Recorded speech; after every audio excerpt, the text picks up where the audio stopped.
LOL. You actually thought we'd miss Cabo for that? My sister's reply hit my screen like a slap. Mom chimed in next. Don't guilt us. This trip's been planned for months. I stared at the thread. 3 dots blinked, then stopped. I typed, my mistake, sent it, closed my phone. They thought that was the end. The thing about family is, they train you early on how much you're worth to them. When I was 9, Mom forgot me at a school recital because she had a spa appointment. At 13, Dad missed my science fair because he had work drinks. And my sister? She specialized in cruelty dressed as humor. By adulthood, I'd stopped expecting rescue. I learned to drive myself home from the ER at 17 after collapsing in gym class. So no, this wasn't shock. This was confirmation. Still, I needed them to feel it this time. The surgery wasn't optional, not cosmetic, not something I could postpone. The kind that comes with sterile white walls and nurses speaking in hushed tones. I could have hired a driver, called a friend, paid for a ride. But the family group chat wasn't about logistics. It was a test. One I knew they'd fail. Their Cabo trip wasn't cheap, booked months in advance. Photos of white sand and infinity pools already lined my sister's feed.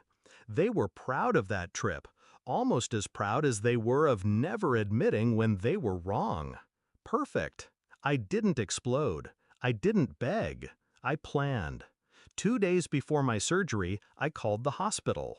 Quiet voice, specific request. The nurse listened, hesitated, then agreed. All within policy, technically. The morning of the 15th, they wheeled me in. Sterile lights above, mask over my face.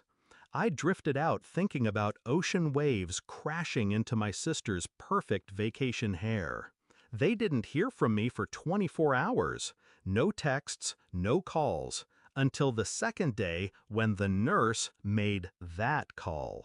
I imagine my mom picking up in her resort suite, music thumping in the background. Mrs. Hale, this is Nurse Lopez from City General. I'm calling about your daughter. Pause. No, she's stable now, but there was a complication during surgery. We had to keep her overnight. She'll need someone to help her home once she's discharged this afternoon. Legally, she can't leave without a responsible adult to sign her out. I don't know exactly what was said next, but I know my mother. She would have turned, eyes wide, to my sister. Cabo sun still wet on their skin.